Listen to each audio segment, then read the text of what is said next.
France moved 2,000 tons of gold away from the United States. Not recently, 1965.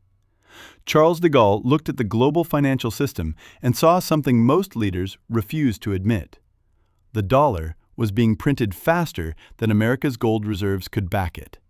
So he sent ships, French ships, crossing the Atlantic, carrying French gold home from the vaults of the New York Federal Reserve. And he stood in front of the world's press and said it out loud. The dollar should not be the world's reserve currency. America called it financial aggression. 6 years later, Nixon proved him right. He closed the gold window, and every dollar in the world stopped being backed by anything real. De Gaulle had already taken France's gold home. The countries that trusted America didn't. Some of it is still there, but France wasn't alone. That's the part most people never hear.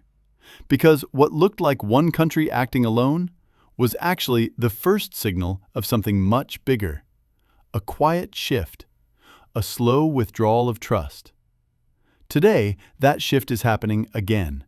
But this time, it's not one country, it's dozens. Since 2022, central banks have been buying gold at the fastest pace in modern history. Not retail investors, not hedge funds, central banks, the institutions that run the system itself. And they're not just buying gold, they're moving it. This process has a name: repatriation. It sounds technical. It isn't.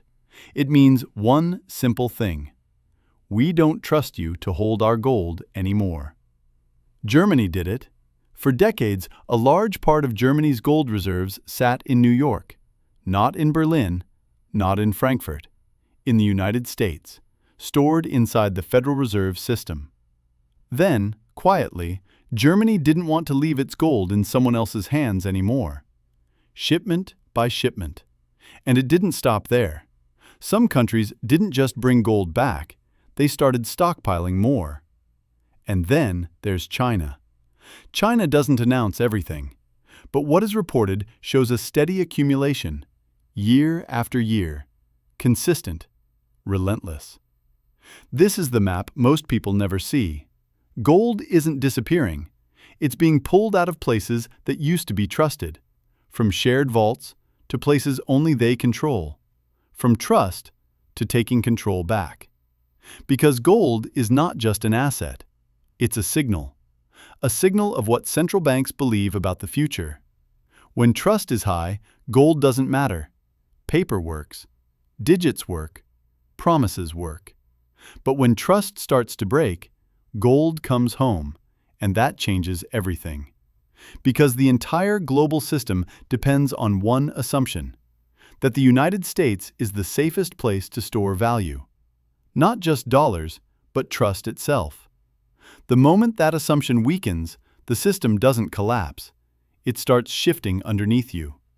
Because when countries stop trusting the vault, they stop trusting the system behind it. And this is where history becomes uncomfortable. Because this has happened before. Not with America, but with every empire that came before it. Rome didn't collapse in a day. It debased its currency, expanded its debt, and relied on confidence, until confidence broke. Britain didn't lose its position overnight. It stretched its system across the world and financed it with debt, maintained it through trust, until that trust shifted elsewhere.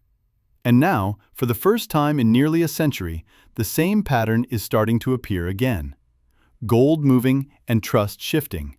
Control consolidating. This isn't about France. It isn't even about gold. It's about what happens when the system holding everything together starts to lose its grip.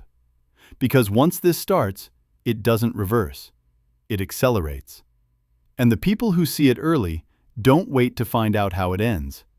If you want to understand how this ends, not just for gold, but for currencies, debt, and global power, watch the full breakdown of the bankruptcy of empires.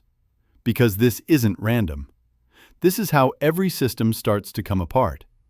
It's the beginning of the same cycle that has ended every financial superpower in history.